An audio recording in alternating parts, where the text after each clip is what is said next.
Hey listeners, welcome to Brown Girls Read Podcast. This is your host Daman Tivana. And this is Kathy Thakur. And both of us love reading books. On this podcast, we bring our stories, our culture, and our favorite books to you every month.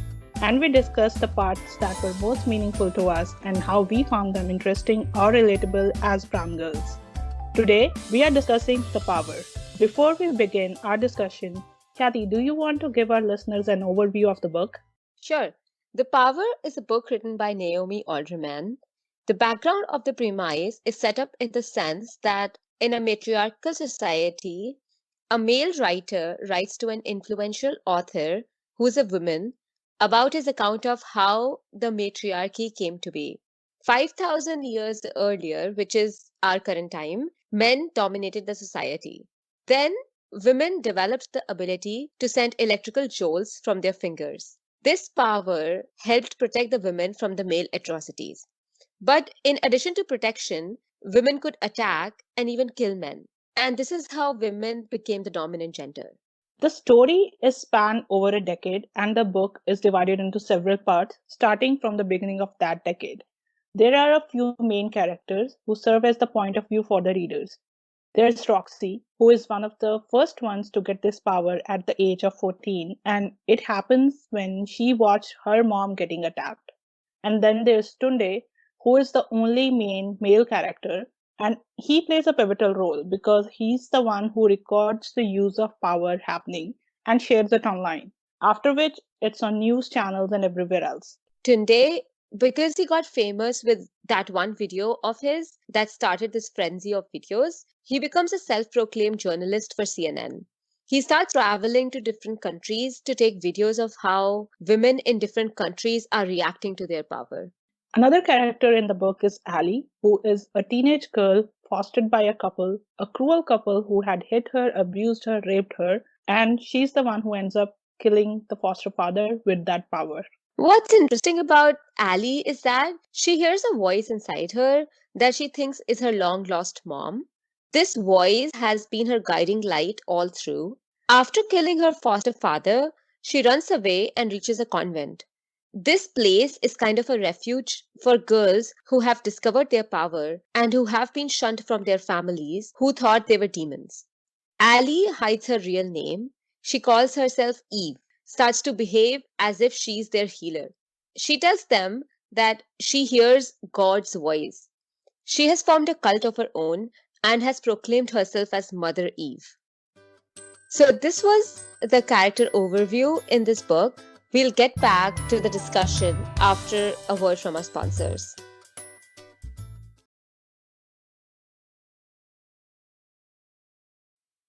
All right, now, Kathy, let's get into our discussion. What's absolutely refreshing to read, and although it's all a fantasy, is when the news spread that girls have got this weird thing going on where they can electrocute guys. Parents told their boys to not go out alone because it's not safe. I have dreamed of this world ever since. To me, this was a reminder of the alternate reality from the book, which is actually our reality, where boys have harassed girls for no reason, hurt them for no reason, and then girls are made to stay in as a result because now parents want to protect them. We all know there are like girls only schools for this reason specifically. Yeah, and we get to see such a different reality in this book. Now, since Tunde is actually traveling to different countries because he is a journalist to cover this new turn of events, a very interesting anecdote that is mentioned is in Riyadh. Women have started a series of protests there against men. And I was thinking, in all the extremely violent protests that have ever happened anywhere in this world, men have been the cause of violence. Yep. There are mobs of just men that we see in newspapers setting things on fire in protests against religion or anything else.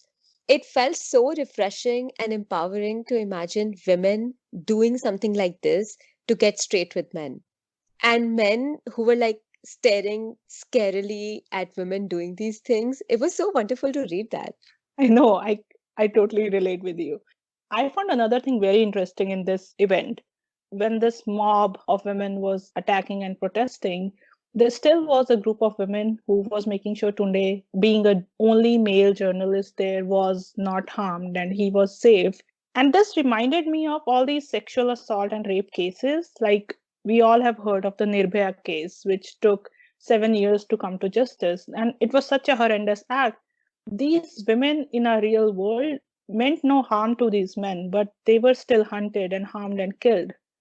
This particular situation goes to show me that even when women are in power, they still probably have a heart, Yeah, that they don't have that malice to kill you or attack you or use you just because you're a male and they see you as prey. right. If Tunde was a woman filming a revolution of hundreds of men, I trust that she would have been groped, assaulted, or even raped by now, Oh, yeah, for sure. because that's their testosterone or adrenaline or whatever shitty excuse patriarchy has provided men with.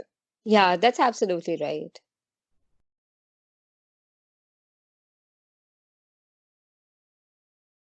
During one of Tunde's journalism trips, there's also mention of female victims of sex trafficking who were kept in a jail and they have their power woken in them by a young girl bringing them their meals.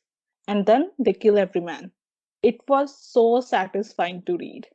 I know it's a fiction, but in cases like these, I wish it was the truth.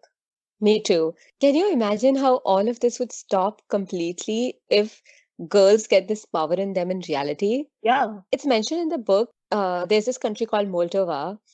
The women form their own paramilitary gangs there and they free themselves from sexual slavery and they overthrow the government.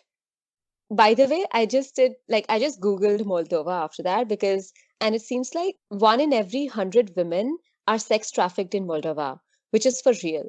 It has been a country only for the last 20 years, by the way. So for such a young country, it's kind of very scary to see that. that's really sad. Like, that's their foundation, I guess. I know, yeah, there's a country for sex trafficking. Like, what kind of Wow. a world is this? And even in our country, India, there has been such a recent rise of gender based crimes, right? That it's just scary. But the book also gives us an alternate universe for India where women have power now and they are called Kali. And they speak of Delhi where there was a time that women couldn't walk alone. And now the women have risen and they walk in solidarity with others.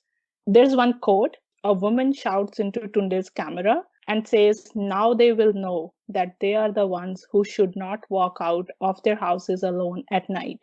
They are the ones who should be afraid. Fair or unfair, this is an emotion I think we have all felt. Right. That why are we in this position where we have to be careful about when we are going out, or to worry if the streets are dark or shady, and have all these time and dress rules imposed on us? I know.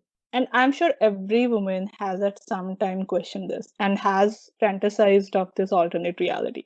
I know. I always think about the last time I was in India and I wasn't afraid to go out alone. It is getting horrible with each passing year, especially for women. Yeah. And I'm sure all the women must be so tired of hearing the same things from their parents that they shouldn't go out alone at night. And it's all the more frustrating when you see your brothers going out and, just with their friends, and you are stuck in your home because your parents are scared to send you out alone. I know. I remember when we were growing up, there were all these rules that come home before it's dark, come home before it's 8 p.m. or something like that. And Yeah. now, when we hang out in groups and I listen to the male friends telling stories of their upbringing in India, they would talk about how they and their friends would go out late at night, have drinks, have street side food, and make all these fabulous memories. I think we were just denied all of those experiences solely based on gender. Totally, yes. But I also think that this is the first time in the book, like when Tunde was in Delhi, that the misuse of power is actually shown. There's this woman in Delhi who runs behind Tunde to rape him, and this shows that how power could corrupt anyone. Up until now, they have only shown how women have used this power to get justice, but now was where they show the other side of the coin. Yeah, that's true. And I think it also shows Tunde a different side of this reality. Yeah. He's now scared, and then he travels to Bessapera, which is a new matriarchal country being created by Ali in collaboration with the queen over there. And he thinks it's safer and more lucrative for journalism. He just goes there. But it's not long before he starts to see the power imbalance there. Like Yeah. the queen Tatiana, she implements new security rules. As a result, internet's blocked, press is controlled, police does not even investigate any male murders. And there are all kinds of laws that each man should have his passport and documents stamped with the name of female guardian. Wow. A female guardian's permission will be needed for any journey a male has to undertake. That's And that awesome. and that any man who breaks these laws will be subject to capital punishment. And no man can take money, possessions out of the country. Men cannot drive cars, they cannot own businesses, they cannot gather in large groups, and women are allowed to discipline them if they break these rules. I was actually like, wow. I mean, of course, this is sexism and inhuman, and it is actually in line with the Taliban law, which imposes these rules on women today. But doesn't it feel so good to read those words for once? Like something like this happening to men? Yeah, and like forget Taliban law, which is very extreme. Even our passports, they have a male guardian's name or always, right? Oh, yeah. If my passport has my father's name, and sometimes when you get it changed after marriage, then they will put like wife off or something. Yeah. But if it's my brother's passport, he will always have father's name. There is no ownership to any woman, right? I know. And I don't know who imposes these rules. Like when I was getting married, I was really sad because like then I'll have to leave my home. And when we go on vacations to India now, I'll have to like spend time at my husband's house. So I was talking to my mom one day, and then she was like, this is how the rules are, and girls have to kind of leave their parents' house and stuff like that. And I was like, who made these rules? Like, who told you that this has to be a rule or this has to be a thing that you do after marriage? Like, Well, some man did for sure, because he's like, I don't want to leave my house. I'll just make the girl do that. I know, yeah, exactly. This just reminds me of something I read very recently, that how in India, if a girl is taking a solo trip and if she's not doing her bookings herself and is going through an agent or something, the agent makes the girl get sort of like a non compete, like a statement from the male guardian, that Oh, she has the permission to go alone. It's not legally required, but the agents still push for it and they sell it like, oh yeah, this will make sure you will get the visa for sure. And it's just so appalling that, wow. Yeah, it so is. this, what we were reading here, right, in the book, that men have this rule, they cannot travel without a letter from their female guardian. It's the same thing that is Right, really happening in our country. Might not be legal, but culturally it's still imposed. right. Hmm. Yeah, well, speaking of Besapera, it also becomes unsafe for Tunde, and he's alone, is unsafe on streets, like we all women have felt at some point. He's catcalled, women have yelled obscenities at him, and then he sees that men are also being called sluts. Yeah, and there's this very interesting sentence that he wrote in his diary. He says, for the first time today on the road, I was afraid. And then it occurred to me that why even men who call themselves feminists, why they can't actually ever experience what we go through. It's because they have never actually been afraid of walking on the road alone. They have never been teased in metros. No one has ever tried to touch them inappropriately. No one has ever called them slut. Yep. W- Yeah, and what they are called if they sleep around with girls is playboy, which is not even a derogatory term. So how can they actually ever understand what it is like to be a woman? Absolutely. They actually act like it's a badge of honor for men, right? How conveniently men are encouraged to have sexual experiences and women are supposed to guard their virginity. And no one sees the irony in that. Like, Right. clearly just creating a culture of lying and shame. Yeah, and I have also noticed like how women have been very slyly taught to not talk about what is happening to them. So much so that They have accepted it as a part of their daily lives. This exact thing that we're talking about is explained by Tunde when he writes these lines in his diary. At first, we did not speak our hurt because it was not manly. Now, we do not speak it because we are afraid and ashamed and alone without hope. Each of us alone. It is hard to know when the first became the second. And he writes this about men, right, in the book. But this is exactly how women feel today, right? Who can't stand up for themselves for innumerable reasons. It starts with just one woman who was probably ashamed to say something that was done to her, and it passes on and on. And before we know it, it becomes a norm to blame victims, to blame women for getting raped, to blame women for not taking care of their families, and so on. Yeah, what you're saying is so right. And it's also reminding me of something I just read today, how women have been passing on generational trauma one after the other. Like how if a woman was treated really badly by her in laws, she passes it on to her daughter in law, and nobody Yeah, is breaking the cycle. And I think patriarchy will never let the cycle break. yeah, it won't.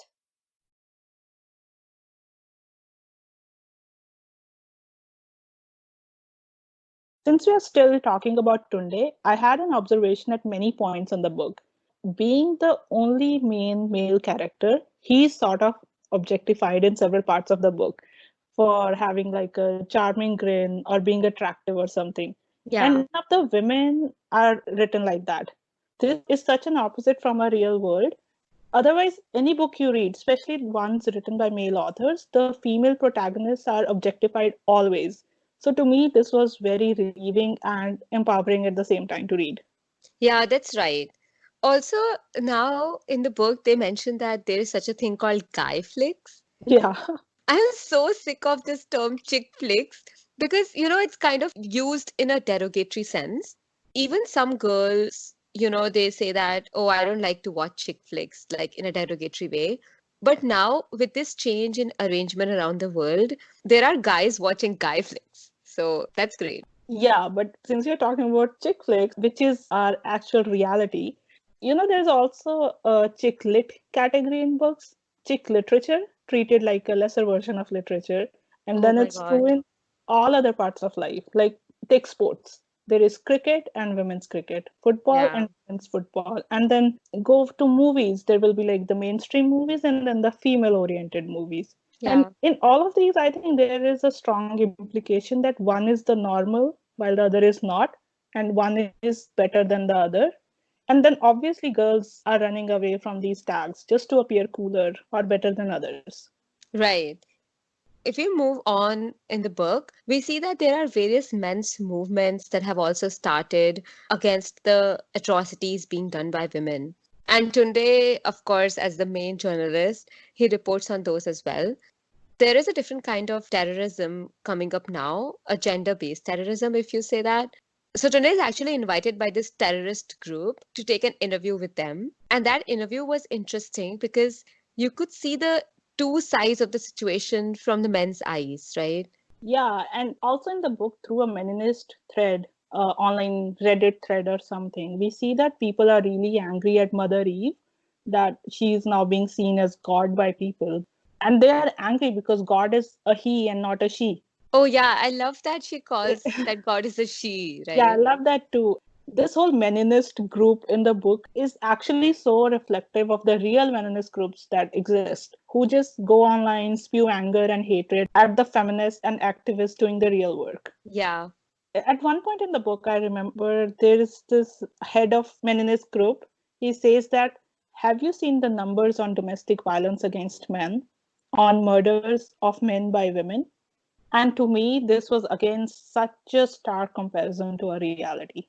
I know it's so difficult to even imagine a world like that, even if it's in a fiction novel, right? Yeah. And there is this quote in the book that I really liked. It goes like this.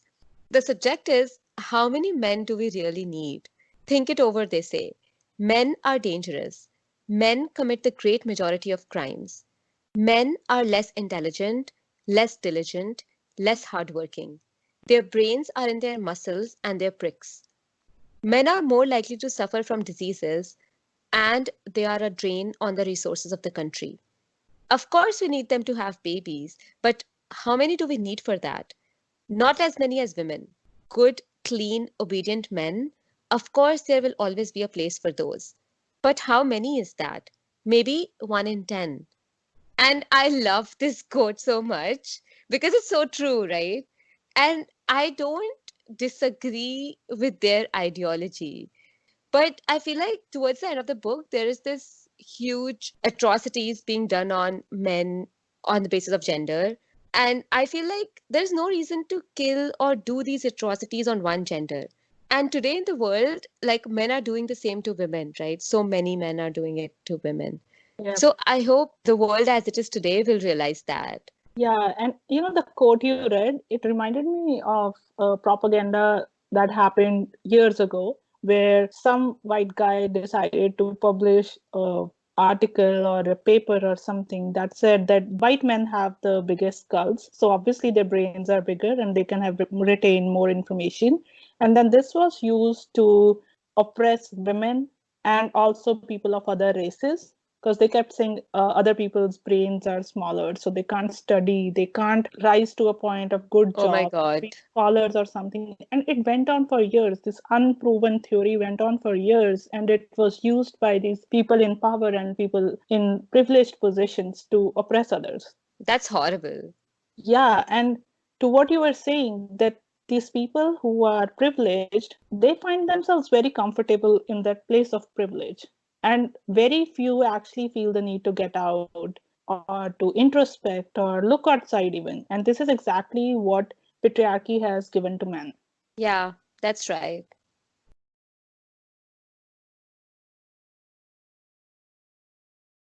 Okay, now let's move on from Tunde to another man in this book, Ali's foster father, who liked to think of himself as a good man educating a little girl in the men's world. And when I read this, I was like, yeah, that sounds familiar. All of us, That's so ironic because this is the guy who rapes her, right? Every day or something. yeah, and that's how he chooses to teach her lesson. But like in a not so extreme or horrific manner, we still have experienced some of this in the form of mansplaining, I think, which is Yeah. often done by these well meaning good men. And I know this is out of context from the story, but this was actually the first thought that came to my mind when I read this quote. I'm sure there are so many men who I've met who think like that as well, that this is a man's world and girls should be educated on how to stay in their boundaries. What bullshit. Yeah, or the whole idea that women don't have brains big enough to know things by themselves without these great insights from these men. Yeah. And since you called bullshit, I have to touch on something Allie does. After she becomes Mother Eve, she starts doing all sorts of TV segments where she performs miracles, healing people. And we see that this is all orchestrated. And this to me goes on to show that how power corrupts everyone and anyone, giving them this godlike sense of delusion. So maybe power is the real culprit and not gender. Yeah, that's true. And I also felt like this whole setup of Ali's conventions is so much like the Indian Babas, where they do put on a similar show and then ask for donations from the audience, right? Oh, yeah. But I also want to say that when you say that power is a real culprit, I think it has also been said in a same way in the book at certain points where they say that why would someone do such a thing just because they can, right? Just Yeah. because they have the power to do it, they do it. That's it. And that's why all the crime happens, or most of the crime happens because people can do it. And there probably is lack of accountability or repercussions for them. Yeah, exactly. Moving back to Mother Eve or Ali, I do like this message that she sends out to the world where she says, you have been taught that you're unclean, that you're not holy, that your body is impure and could never harbor the divine. You have been taught to despise everything you are and to long only to be a man. But you have been taught lies. It's such a simple but such a powerful quote, right? Yeah, and I think that because even if Ali is sort of this godlike person now, she still comes from a position of having experienced all these atrocities and abuse herself. So a lot that she says in the book does not sound hollow or meaningless like the Babas usually do. Oh, yeah, I hate those Babas. And since we were talking about the power and control, the Queen of Vesapara is much closer to the men in power that we see in real life, I think. Right.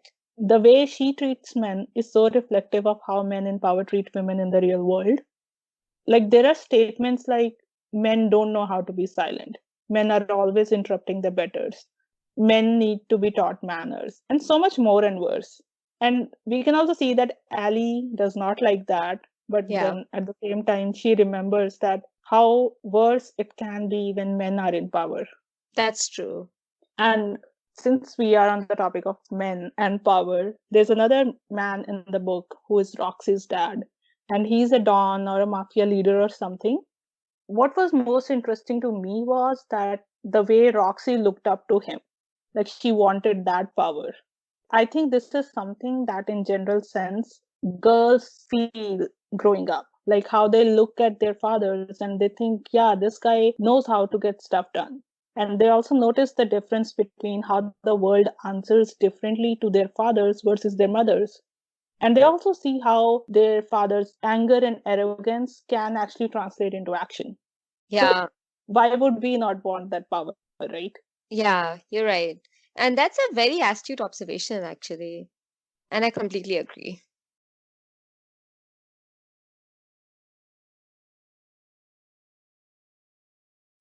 Okay, so that's what we had to discuss from the power.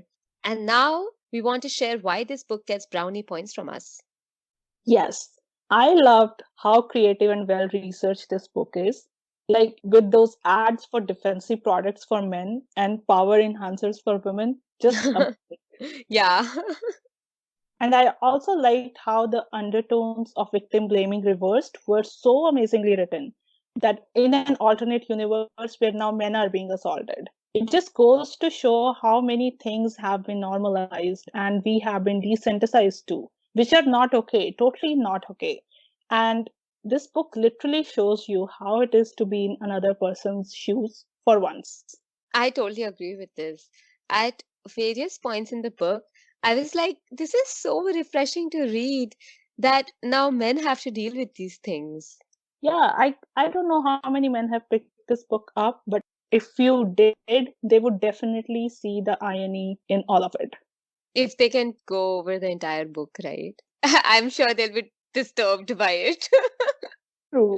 Well, yeah, even some girls were disturbed by it. Yeah, because it's kind of like it is just reversing the entire, norm of the society as we have seen it. So Yeah, not everyone can digest it, I guess. yeah, right.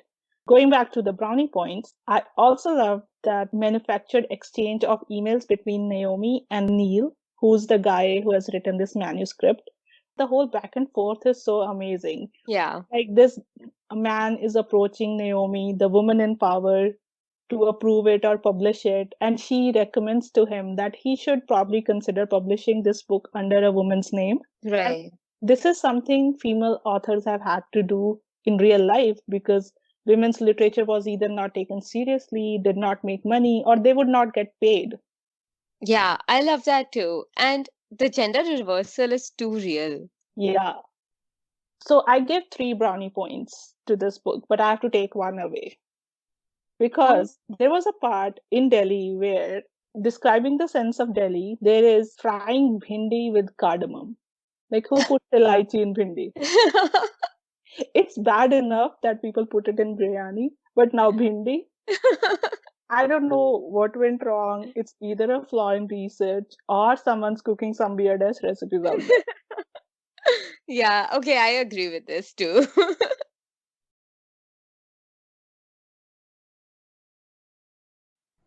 Overall, this book was a stark comment on the gender inequality that we exist in, which has been so normalized that it takes this kind of alternate reality to show how wrong that is. It also reminded me a bit of that Bollywood movies 3, though, which also highlighted this, though in a lighter and funnier way. Yeah, I love that movie so much. Me too. And I was thinking while reading this book that this should be a Netflix show. That would be a great show. Yeah, yeah, that would be a good show. I would watch it. This book is also extra special for us in a different way because this is the one we both read for a book club. And I think we both were really excited about this book. But the discussion never happened because everyone else in the group was like, this is a very long book. Yeah. I can't comprehend how this was a long book. It's just 300 something pages. Yeah. I mean, I was surprised too. And it's so easy to read as well. There are shorter chapters, and I have to confess that, seeing all this violence done against men makes these chapters super interesting as well.